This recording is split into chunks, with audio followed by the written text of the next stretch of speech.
Hey guys, this is Mike coming at you today from Player One Video Games with our story time with Mike Short, number 2, coming at you today.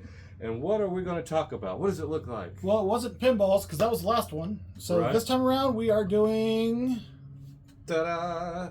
Little handheld stuff, more specifically handheld football. This is stuff that meant a lot to me, that I owned.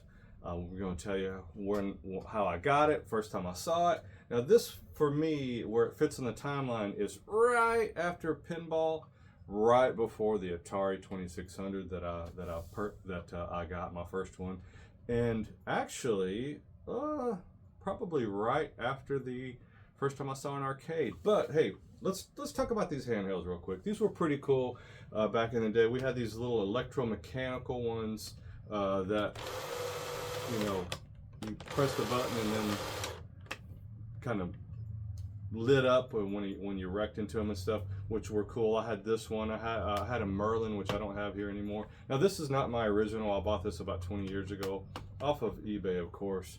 But what I want to talk about are these handhelds. Now this white one is a reproduction. Here I have my original somewhere, but I didn't feel like digging for it. But the original one on the screen right here, that's the first time I saw like a handheld anything, game or like this digital derby. And where I saw it at, guess where I saw it at, Rich? Kmart. No. You remember where I won the pinball tournament in the little store my dad used to run? Right. Well, he used to be a cop. Well, one of his cop friends came in, and he came in with the original model of this little white football game. You stole from a cop? Yes. Oh my God. And so he handed it to me while I was working behind the counter, slave labor, right? I was only 8. And so I was working behind the counter. And the statute of limitations is way past due. So my parents would abuse me. At 8 years old, I was working at a convenience store. Twan feels that, right? He was playing that little football game, and he says, "Hey, you want to see that?" And I said, "What is it?" He said, "It's a little handheld football." So I played. I went, "Oh man, this is cool, right?" And I said, "But you know, in my brain, I was going, how do I get one? Where do I buy one? I have no idea." So my thoughts were pinball. There's the 2 pinball machines. So I was playing pinball, winning tournaments, and kicking butt. Right. So I thought about it a little bit. It wasn't a big deal to me. But as y'all know, I didn't get my $2.50 because we moved to Texas. And right when we moved to Texas, this one came out. Or I saw this one, right? And I had to have it. This thing right here, I went crazy for it. It wasn't Christmas. It wasn't my birthday. My dad saw how much I freaked out over this thing. And we were at Westwood Mall. Y'all don't know where that's at anymore because it doesn't exist. So Westwood Mall was like the second best mall, third best mall in Houston, behind the gallery in Sharpstown. So we went to Westwood Mall and we went to Sears, and he says, "Go ahead and get one of those, son." And I remember it was like $30, which to get something that was $30, not on your birthday, not on Christmas, was really, really rare.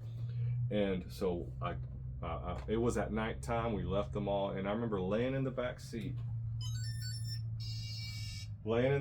playing this, and it was dark and I could see it, right? And I was playing it, and I thought to myself as a 9-year-old kid, I can die now. I mean, that was my thoughts. I said, if I died right now, I'll be happy. I'm happy. This is what I've always, wanted up to that point. Now remember, I didn't know Ataris existed or anything like that. So this right here, this little Mattel football, was my first video game, I guess if you want to call that a video game love, was this one. And a quick little side story to go along with it. About 3 years goes by, and of course I still play it a little bit, but I'm not playing it much. And a rich spoiled brat kid down the street, he'll go nameless, said, "Hey, I'll give you $20 for that." And I went, $20? All right, sure. So he gave me $20 for it. And we were sitting inside of his house, and he was playing it, and he was playing it for about 2 minutes, and he got an interception, and he went, "This thing," and he was such a sport brat, he got everything, and he took it like this and chunked it on the ground, and the back came off, and the battery came out, and I went, "That's my baby." I Oh, said, no. I gave him his $20 back. I said, no, give me this back. And I made sure it worked. And I took it back. And this is my original from 1980. Imagine if he wouldn't have got an interception and threw it on the ground, I would have not ever got this thing back. That's crazy. Yeah. So I've owned this thing since brand new, 1980, and love this one ever since. And why I love this one so much over the white one, I never had a white one, is because this guy right here you can pass and introduce passing, where this one was pure running. Gotcha. Okay. So it made this game open up so much better. It's so good. I'm sure everybody's probably seen one of these, especially if you're older. But I love this little Mattel. Did you have any of these? I didn't. I had the Digital Derby, but it was different. It was more of like a countertop type of thing. Did you have any LCD games? I had Merlin, and then I started getting those Coleco tabletops. I love those Coleco tabletops. Those things were pretty pricey. Yeah. So I would rather have a cartridge than a Coleco tabletop, even though I love them, and they're still cool to this day. So, all right, guys. Hey, that's going to wrap this short up. So come on down to Player One. It'll be a great time.